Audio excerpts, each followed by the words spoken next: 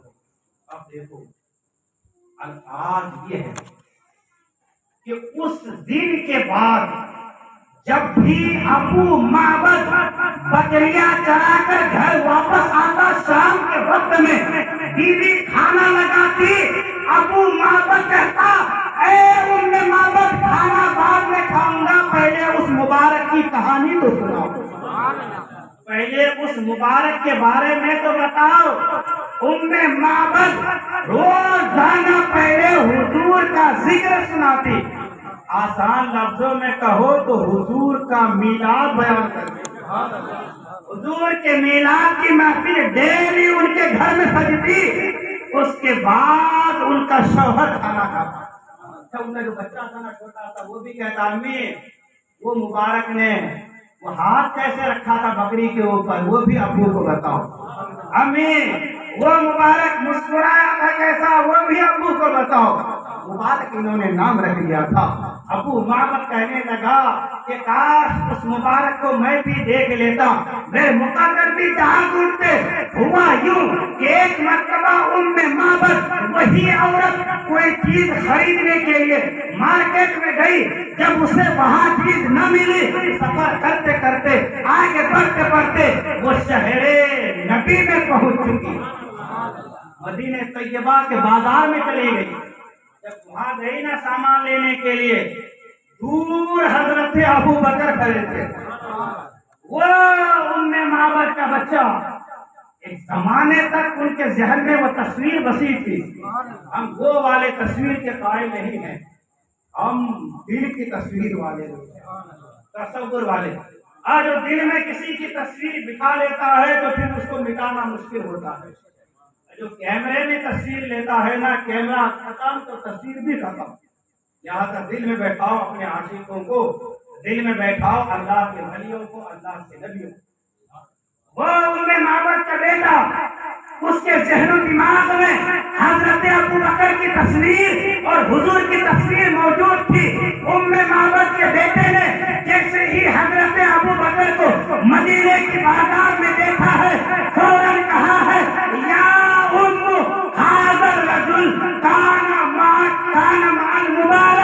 اے میری ماں، دیکھو یہی وہ شخص ہے جو اس دن مبارک کے ساتھ ہمارے گھر پہ آیا تھا۔ معبد حضرت ابو بکر کے پاس گئی، جا کر کہنے لگی، اے شخص، وہ مبارک کہاں ہے؟ حضرت ابو بکر کہنے لگے، کون مبارک؟ تمہیں یاد نہیں؟ تم سفر کر رہے تھے، بھوک اور پیاس لگی ہوئی تھی، ایک گھر میں رکے تھے، بکری کا دودھ نکالے تھے، پیے تھے، وہ مبارک بھی پیا تھا۔ حضرت ابو بکر کہنے لگے، او تم میرے نبی کی بات کر رہی ہو؟ وہ عورت تو اپنے سے مبارک نام رکھ لی تھی، کہنے لگی، ہاں ہاں اسی کی بات کر رہی ہوں کہ جو ایک مرتبہ آیا تھا، آج تک ہمارے گھر میں خیر و برکت کا نزول ہو رہا ہے۔ حضرت